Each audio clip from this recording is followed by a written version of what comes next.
thought for the day. Don't be afraid of being different. Be afraid of being the same. Welcome to 7 Minutes for Yourself. I'm Christina Aina, and I'm so glad you've joined me for what I believe will be 7 of the most enriching minutes of your day. Let's take this time to reconnect with ourselves and improve our well-being. In today's episode of 7 Minutes for Yourself, we'll be exploring some powerful self-love habits that will inspire you to embrace your authentic self.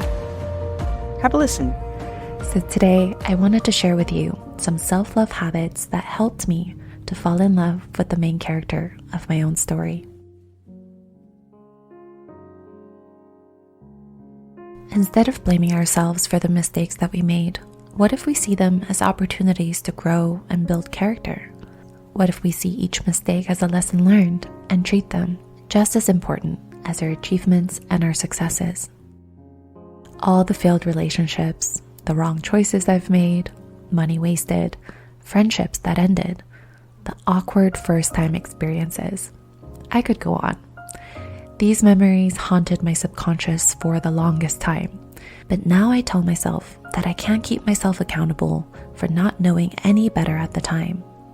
As Maya Angelou once said, you may not control all the events that happen to you, but you can decide not to be reduced by them.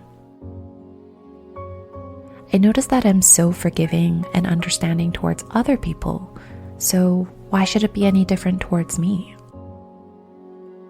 Now, I take responsibility for my actions, of course, but I try not to blame myself for my lack of knowledge or experience. I also encourage you to ask yourself, did I try my absolute best at that time with the given circumstances? And if the answer is yes, forgive yourself and learn to let it go.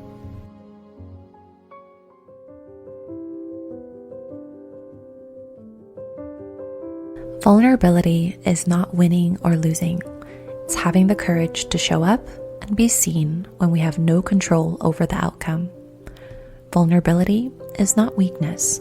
It is our greatest measure of courage. Brené Brown, Rising Strong. I am so thankful for my parents who taught me and my sister the importance of emotional intelligence.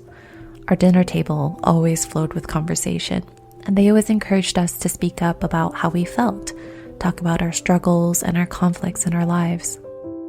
It wasn't just me and my sister who took center stage, but we also saw our parents be vulnerable with us and open up about what they were going through. Now I know that they were not revealing their weaknesses. They were showing us their courage.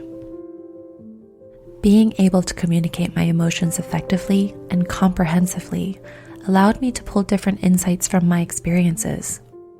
Communication is one way to develop my emotional intelligence, but as you guys know, I love to write down my thoughts, listen to music, read on this particular subject, and put myself in many dynamic situations as much as possible. This allows me to let people in my life know what I need, why I need, and clearly set my boundaries and expectations. Having the vocabulary to communicate how we feel can be a roadmap to guide us in this confusing and chaotic world. So I encourage you to also frequently check in with yourself with a simple question: how am I feeling right now?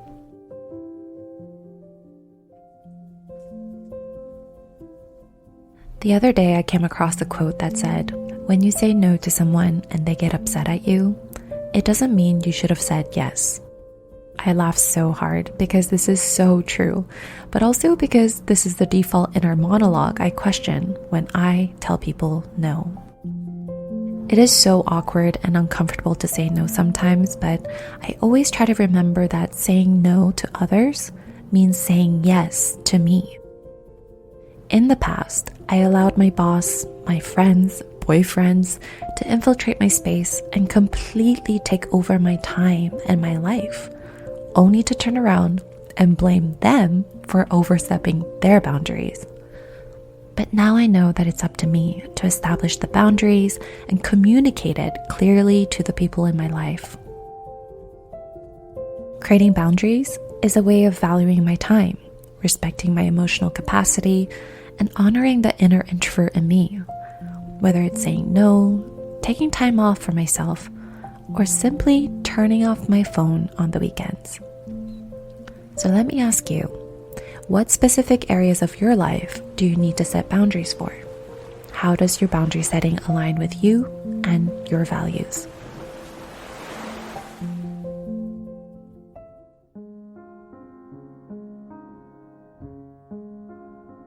We live in a world of scarcity, constantly telling us that we're never good enough, pretty enough, smart enough, rich enough. And this constant pressure to improve and work on ourselves can be absolutely exhausting. Instead of operating through life based on what I don't have and who I'm not, I decided to shift all my focus to who I am and what I already have. Every night, I write down 5 things I'm grateful for. And as simple as this sounds, this habit really shifted my whole worldview, from feeling insufficient to feeling abundant. With this mindset, everything else that I achieve or gain isn't out of necessity, but rather just becomes another blessing in my life. No matter what society tells us, I believe that we are all worthy. Even when we're lazy or having an off day, whether we fail on a huge test or land our dream jobs, whether we break up with someone or we get engaged to someone we love, whether our skin is covered with acne, stretch marks, scars, or it's blemish-free. These are just external factors that will always come and go, but our worthiness is unshakable because it comes from within us. That concludes today's episode of 7 Minutes for Yourself. Please take a moment to rate and review the show on Apple Podcasts. Today and every day with your kiddo is a gift. Enjoy it. Thanks for tuning in.